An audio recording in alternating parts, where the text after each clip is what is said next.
When I first met Lisa, I thought I had hit the jackpot. She was everything I'd ever hoped to find in a partner. Smart, ambitious, and effortlessly charming. Her sense of humor could light up a room, turning even the most mundane conversation into something special. We met through mutual friends at a dinner party, and from a moment she laughed, a full, uninhibited laugh that made people turn their heads. I was hooked. There was something about the way she carried herself, the way she made everyone around her feel important that drew me in instantly. She was magnetic, and I couldn't help but gravitate toward her. From that night on, things moved quickly. Within a few months, we were practically inseparable. Our weekends were filled with spontaneous getaways, long drives with no destination in mind, and quiet mornings where we would sip coffee and talk about our dreams.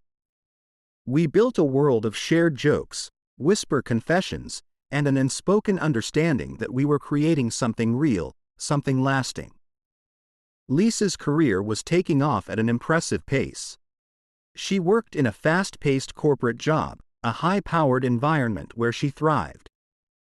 She was the kind of person who could walk into a room and command respect without even trying. Her colleagues admired her, her bosses trusted her, and she had a way of making success look effortless. I was proud of her, proud to stand by her side and watch her climb higher with every passing year. My own path was different. I ran my own landscaping business, something I had built from the ground up with my own hands. It wasn't flashy. It wasn't a kind of job that turned heads at cocktail parties, but it was mine. There was a deep satisfaction in taking something wild and overgrown and transforming it into something beautiful. I loved what I did. Not just because it paid the bills, but because it gave me purpose. Every project was a testament to hard work, patience, and vision. Lisa used to tell me she admired that about me. She said she loved that I wasn't chasing corporate success like everyone else. That I was focused on building something of my own. She told me I inspired her. I believed her. At first, I didn't notice a shift. The comment started subtly, almost playfully. "Oh, you wouldn't understand office politics," she'd say with a teasing smile whenever she vented about her job. Or, "You're lucky you don't have to deal with spreadsheets and meetings all day." I would laugh along, thinking nothing of it. She was just venting, right? It wasn't about me. But over time, the comments changed. "Must be nice," she joked one night over dinner with friends. "Going to play outside all day instead of dealing with real deadlines." I laugh with everyone else, but something about it. It stung. I told myself I was overthinking it. She was just making conversation, just filling the space with words. But then it happened again and again. Little by little, it became clear Lisa didn't take my work seriously. Still, I loved her. I convinced myself that the comments didn't matter, that they were just words. She was stressed, exhausted from work, maybe even unaware of how it sounded. I told myself she didn't mean it. And then I proposed. It wasn't some grand orchestrated event. It was just the two of us at home in a moment that felt right. I poured my heart into it. Told her how much I loved her, how excited I was to spend my life with her. She said yes. She smiled, kissed me, and for a little while, everything felt perfect again. But the cracks were already there. The unraveling truly began at one of our office parties. A swanky corporate event held at a high-end venue, the kind of place with dim lighting, a string quartet in the corner, and waiters weaving through the crowd with trays of expensive appetizers.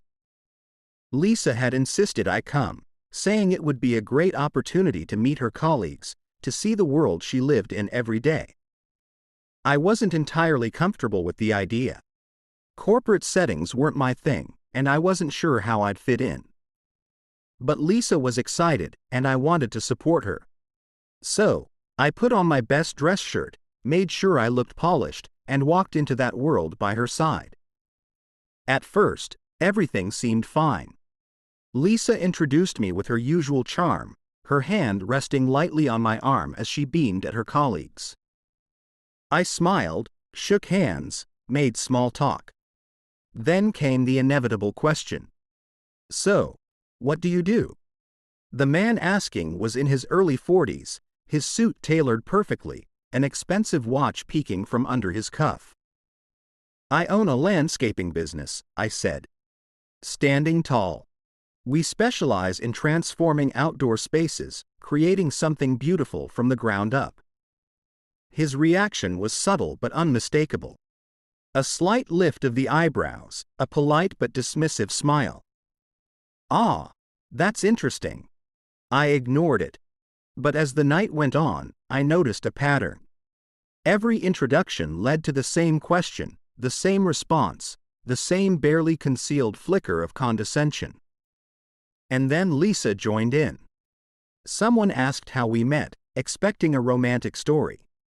Instead of the sweet version she usually told, she chuckled and said, "Oh, he's my hard-working handyman." The group laughed. I froze. Hard-working handyman. That was how she described me. It got worse. One of her colleagues, emboldened by the alcohol, joked about Lisa dating down. Lisa didn't correct him. She laughed a full genuine laugh like it was the funniest thing she'd heard all night. Then the final straw. Someone turned to Lisa and asked if she thought my business would ever grow into something real. She smirked. I don't know. Maybe one day he'll be landscaping for CEOs instead of retirees. Laughter rippled through the group. I didn't laugh. I looked at Lisa, waiting for some kind of reassurance. Some sign that she realized how wrong this was. She didn't even notice my reaction. She was too busy basking in the moment. That was it. I think I've had enough, I said quietly, setting my drink down. Lisa turned to me, confused. Where are you going? Home, I said. You can explain why to your friend. The drive home was silent. My hands gripped the wheel, my jaw clenched as I replayed every humiliating moment of the night in my head. When we stepped inside, I turned to face her, my voice steady but cold. What the hell was that? Lisa looked genuinely confused. What are you talking about? You know what I'm talking about? I said. The jokes, the comments, laughing along when your coworkers mock me. Is that how you really see me? She sighed, rolling her eyes. You're overreacting. It wasn't a big deal. I shook my head, anger bubbling to the surface. Lisa, they treated me like I didn't belong, and instead of standing up for me, you made it worse. Her expression softened for a moment, but then she said something that broke me completely. It's not like your job is prestigious or anything, she said flatly. I mean, you mow lawns for a living. What do you expect people to say? I felt something inside me shatter. I exhaled, my voice barely above a whisper. Is that all you think I do? She didn't answer. I nodded slowly. I can't do this. She frowned. Do what? This? I said, gesturing between us. This relationship, this engagement, I can't marry someone who doesn't respect me. For a moment, I thought she might apologize. Instead, she crossed her arms and said, Fine, maybe we shouldn't get married. I met her gaze, my decision clear. Maybe we shouldn't. I agreed. I took off the engagement ring I had given her and placed it on the counter. The metal felt cold against my fingertips. A stark contrast to the warmth I had once associated with it. A symbol of love, now just an object. Goodbye, Lisa. And just like that, it was over. The days that followed were a blur, a fog of disbelief and disorientation.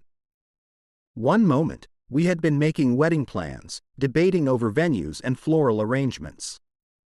The next, it was all erased as if none of it had ever mattered.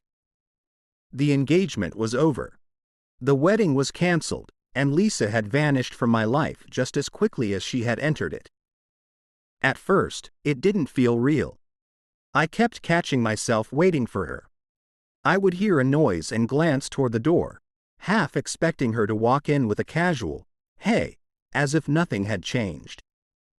I found myself reaching for my phone, ready to text her about something trivial, only to stop when I remembered there was no reason to.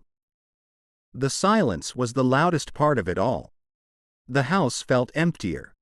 The closet once filled with her clothes now had an unsettling void. It was strange how something as simple as an empty hanger could carry so much weight. But the worst part wasn't the loneliness. It was the questions. Had she ever truly loved me? Had she always looked down on my work? And if she had, why had she said yes when I proposed? The doubts nodded at me in the quietest hours of night, refusing to be ignored. I threw myself into work, hoping to drown out the thoughts. My landscaping business had always been a source of pride. But now it became my refuge. The act of creating something tangible, something beautiful, gave me a sense of control when everything else felt uncertain. Every lawn I transformed, every garden I designed, every satisfied client reminded me that I was good at what I did, that what I did mattered. My friends were quick to rally around me. "She didn't deserve you," one of them said over drinks one night. "You're better off without her." It was a sentiment I had heard before.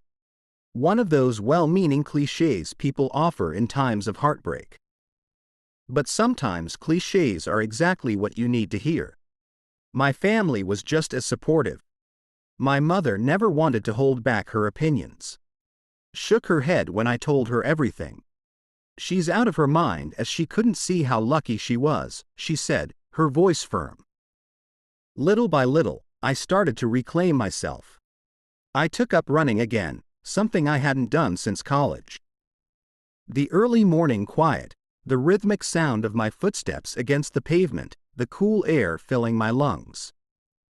It was therapeutic in a way I hadn't expected. I also started journaling, writing down every emotion. Every lingering resentment, every lingering hurt. Seeing my feelings laid out on paper made them feel more manageable, less overwhelming. Then one evening while scrolling through social media, I saw her, Lisa. She was at a work event, dressed elegantly, smiling with a glass of champagne in her hand, surrounded by colleagues. For a brief second, something stirred inside me. Anger, sadness, maybe even nostalgia. But then, just as quickly, the feeling passed. It didn't matter anymore. She was living her life, and I was living mine. And for the first time since the breakup, I realized I was okay. 6 months passed and my business was thriving. What had started as a way to keep busy had turned into the most successful period of my career. High-profile clients were taking notice of my work, recommending me to their networks. The projects grew larger. The payments grew better, and for the first time, I felt like I was stepping into the best version of myself. The breakup had been painful, but it had also been a turning point.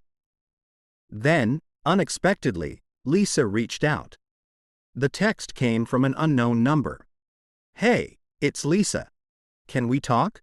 My first instinct was to ignore it. What could she possibly have to say now? But curiosity is a powerful thing.